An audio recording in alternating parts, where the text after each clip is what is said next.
నమస్తే, welcome to SR6 news. నూతన భవనం విద్యుత్ కాంతులతో సర్వంక సుందరంగా ముస్తాబైంది. రోజున రవాణా శాఖ బీసీ శాఖ మంత్రి పొన్నం ప్రభాకర్ గౌడ్ ప్రారంభించారు. అనంతరం చైర్మన్ ఆకుల రజిత, కమిషనర్ మల్లికార్జునులను చైర్లో కూర్చోబెట్టిన మంత్రి పొన్నం ప్రభాకర్ గౌడ్, కలెక్టర్ మను చౌదరి. ఈ కార్యక్రమంలో municipal chairman Akula Rajitha, Venkanna, vice chairman Haritha, కౌన్సిలర్లు, సిద్దిపేట గ్రంథాలయ సంస్థ chairman Kedem Lingamurthy, Husnabad market chairman Tirupati Reddy, Saidapur committee chairman Sudhakar, ఇతర ముఖ్య నేతలు, కాంగ్రెస్ కార్యకర్తలు పాల్గొన్నారు.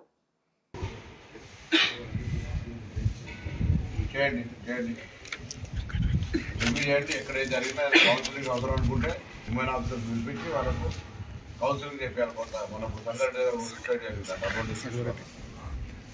సైకాలజికల్గా వాళ్ళతో కౌన్సిలింగ్ చేసి రిక్వెస్ట్ లెటర్ పంపించండి డిపార్ట్మెంట్ సార్ అందరూ ఐఏఎస్ ఐపీఎస్లకు ఇన్ని నడుస్తున్నాయి, కొంత విజిట్ చేసి వాళ్ళకి మొరాలు సపోర్ట్ చేయమని చెప్పాలి. రేపు వస్తాను ఇది ఒకటి నేను నోట్ పంపుతాను, దాన్ని ఇంటెలిజెంట్ ఇన్స్ట్రక్షన్ ఇచ్చేయండి.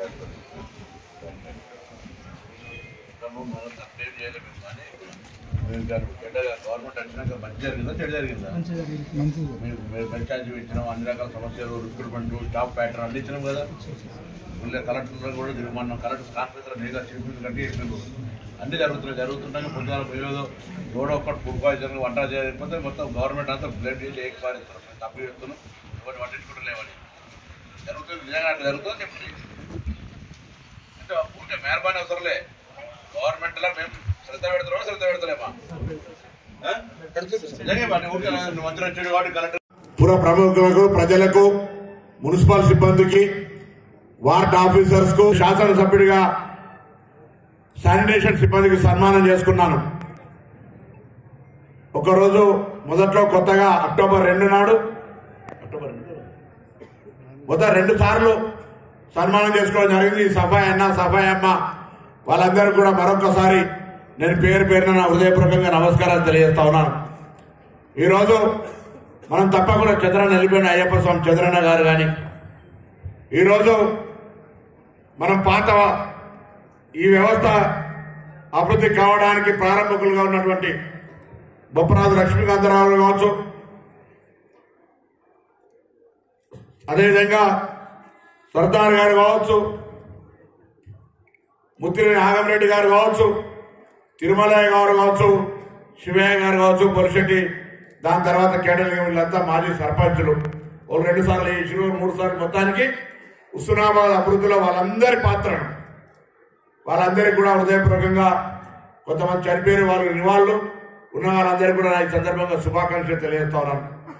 నేను పార్లమెంటు సభ్యుడిగా ఉన్ననాడు ప్రవీణ్ రెడ్డి గారు శాసనసభ్యుడిగా, కాంగ్రెస్ ఎమ్మెల్యే ఇక్కడ ఉండే, దాని తర్వాత వేములవాడ కానీ హుజురాబాద్ చేసుకున్న హుజురాబాద్ జమ్మికుంట, ఈ 4 ఆనాడు మహీధర్ రెడ్డి గారు ఒంగోలు సంబంధించిన మున్సిపల్ మంత్రి ఉండే, ఈ 4 కూడా నగర పంచాయతీలు ఏర్పాటు చేసినాం. ఇది మేము ఆనాడు పార్లమెంటు సభ్యుడిగా ఉన్ననాడు ఇవన్నీ కూడా అప్గ్రేడ్ చేసి ఏర్పాటు చేయడం జరిగింది. దాని తర్వాత వచ్చిన పాలకవర్గంలో చంద్రయ్య గారు, దాని తర్వాత ఆకుల రజిత గారు చైర్మన్ అయ్యారు. సరే, ఇంతకుముందే శంకరన్న ఒక కరపత్రం చదువుతూ ఉంటుంటే ఓ రోజు మున్సిపల్ కార్యాలయం తీసుకుపోయి కరీంనగర్ రోడ్ లేదో ఫౌండేషన్ చేసినారు ఎమ్మెల్యే గారు.